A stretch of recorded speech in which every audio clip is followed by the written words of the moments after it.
മാവൽ കൊമിക്സിലെ അയൺമാനെയോ captain അമേരിക്കയുടെയൊക്കെ creator ആരാന്ന് ചോദിച്ചാൽ Stanley എന്നറിയാത്തവരായിട്ട് ആരും കാണില്ല.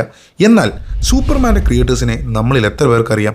അതറിയാതെ പോയതിൻ്റെ പിന്നിൽ ഒരു ചതിയുടെ കഥയുമുണ്ട്. 1930കളിൽ ജെറി സീഗൽ, ജോ ഷസ്റ്റർ എന്ന രണ്ട് ചെറുപ്പക്കാരുടെ ഭാവനയിൽ വിരിഞ്ഞതായിരുന്നു സൂപ്പർമാൻ. തങ്ങളുടെ ഈ സ്വപ്നവുമായി അവർ വർഷങ്ങളോളം പല പബ്ലിഷർമാരെയും സമീപിച്ചു. പക്ഷെ ആരും അന്ന് അത് പബ്ലിഷ് ചെയ്യാൻ തയ്യാറായില്ല.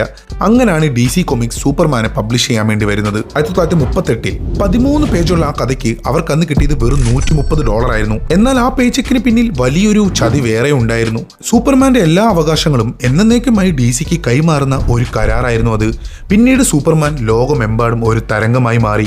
കൊമിക്സുകളിലൂടെയും സിനിമകളിലൂടെയും കാർട്ടൂണുകളിലൂടെയും DC കോടികൾ സമ്പാദിച്ചു. യഥാർത്ഥ ക്രിയേറ്റേഴ്സോ അവർ ദാരിദ്ര്യത്തിലും അവഗണനയിലുമായിരുന്നു. വർഷങ്ങൾ നീണ്ട നിയമ പോരാട്ടങ്ങൾക്കൊടുവിൽ, ഫാൻസിന്റെയൊക്കെ ശക്തമായ സമ്മർദ്ദത്തിന് ഒടുവിൽ ഓരോ സിനിമയിലും പുസ്തകത്തിലും അവരുടെ പേര് ക്രെഡിറ്റ് ചെയ്യാൻ DC നിർബന്ധിതരായി. നമ്മൾ ഒരുപാട് ഇഷ്ടപ്പെടുന്ന സൂപ്പർ ഹീറോസിന്റെയൊക്കെ പിന്നിൽ ഇതുപോലെ ഒരുപാട് ചതികളുടെയും കഥകൾ കാണും. നെക്സ്റ്റ് ടൈം നിങ്ങൾ ഒരു സൂപ്പർമാൻ്റെ മൂവി കാണുമ്പോൾ ഇത് ഉറപ്പായിട്ട് ഓർക്കുക. Follow for more.